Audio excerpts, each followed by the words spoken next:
You surprised that Austin could stretch it on fuel, and then, I mean, what does it mean, do you think, for Austin to get his first win? I'm not surprised about anything. Congratulations. Continuing the 2017 NASCAR Season Spotlight Series, it's now time to talk about Kyle Busch.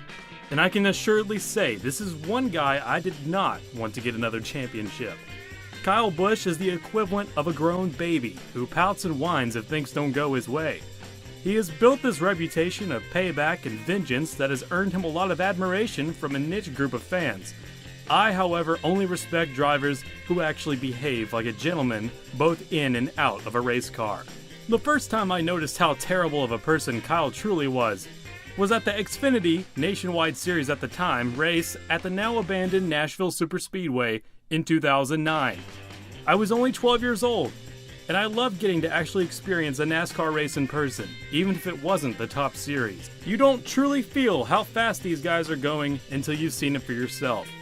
Kyle Busch dominated and won that particular race. Now, when they started racing at Nashville Superspeedway, the tradition had always been that the winner receives a Gibson Les Paul guitar in victory lane, painted and designed by the famous NASCAR artist Sam Bass.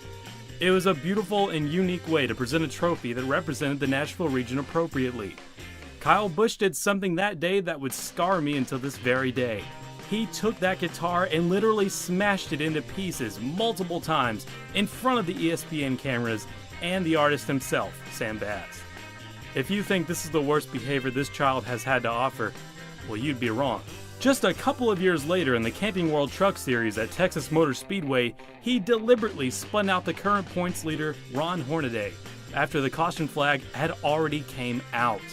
NASCAR parked Busch for the remainder of that race, but it should have been a season-long suspension if you ask me. He won his first championship in the Sprint Cup Series in 2015, and he had positioned himself and his number 18 M&M's Camry to try to claim title number 2. He didn't need it, he didn't deserve it, and until he could prove he could finally be a decent human being, he will never have my respect on the track. I'm William Crossland. Thanks for listening.